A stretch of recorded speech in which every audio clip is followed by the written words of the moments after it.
যে জমি একসময় ছিল পতিত, আজ সেই জমিতেই ফলেছে সোনার ফসল। উপকূলীয় অঞ্চলের নতুন এক চাষ পদ্ধতি বদলে দিচ্ছে কৃষকের ভাগ্য। পটুয়াখালীর উপকূলীয় অঞ্চলে ধান কাটার পর লবণাক্ততার জন্য বেশিরভাগ জমি পড়ে থাকত ফাঁকা। কৃষকরা ভাবতেন এই জমিতে আর কিছুই চাষ করা যাবে না। সেই ধারণা বদলে দিয়েছে বাংলাদেশ কৃষি গবেষণা ইনস্টিটিউটের নতুন প্রযুক্তি বিনা চাষে রবিশস্য আবাদ। পটুয়াখালী সদর উপজেলার পূর্ব জৈনকাঠি ইউনিয়নের কৃষক আবু রায়হান এই পদ্ধতিতে বদলে গিয়েছে তার জীবন। রসুন চাষে তার খরচ হয়েছে প্রায় ৬০,০০০ টাকা, ফলন হতে পারে প্রায় ৮০ মণ, বিক্রি করলে পাওয়া যাবে প্রায় ২,৪০,০০০ টাকা, আর মিষ্টি কুমড়ার খরচ মাত্র ২০,০০০ টাকা। ইতিমধ্যে বিক্রি হয়েছে ৩৫,০০০ টাকা।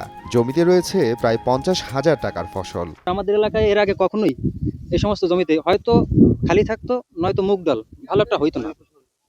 তো আমি করছি, আমাকে সবাই বলছে যে এগুলো দিয়ে কি হইবে, একটা বড় ধরনের একটা লসের সম্মুখীন হইতে যাইতেছি। তো আমি তারপরও তার স্যারেদের পরামর্শে এগুলো কইরা আসছি। কিন্তু যখন ৬০ দিন বয়স রসুনের, তখন আমি চিন্তিত ছিলাম যে আসলে কি আমি ভুল কিছু করলাম।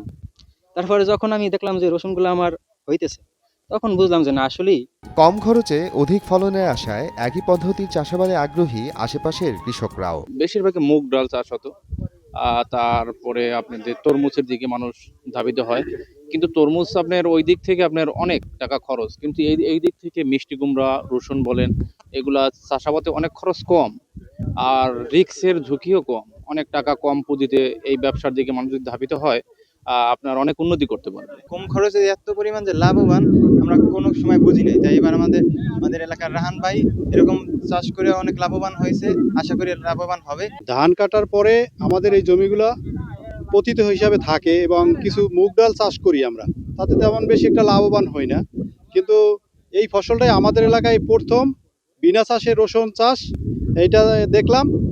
এটা অনেক লাভবান হওয়া যায়, এটা আমরা কখনো বুঝি নাই।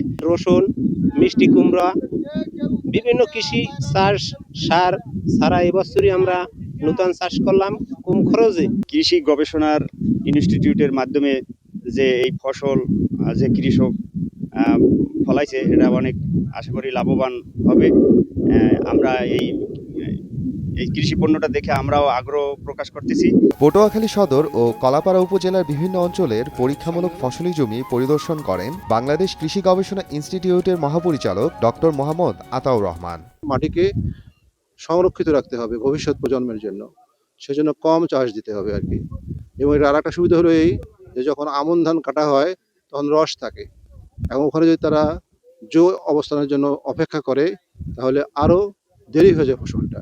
কেউ দেরি না করে তারা যে ডিপলিং পদ্ধতির মাধ্যমে রসুনটা রোপণ করছে এবং খড় দিয়ে আচ্ছাদিত করে দিচ্ছে, তাতে হয়েছে কি যে আগের রসটা ব্যবহার করছে এবং টাইমলি ফসলটা করতে পারছে এবং খুব সুন্দর ফলন হয়েছে, স্বাভাবিক চাষের মতো ফলন হয়েছে। বিশ্বব্যাংকের অর্থায়নে বাংলাদেশ কৃষি গবেষণা ইনস্টিটিউট এই কার্যক্রম বাস্তবায়ন করছে। প্রকল্পে রয়েছে রসুন, মিষ্টি কুমড়া, আলু, সূর্যমুখী, কাউন সহ বিভিন্ন রবি ফসল চাষ। সময় সংবাদ, পটুয়াখালী।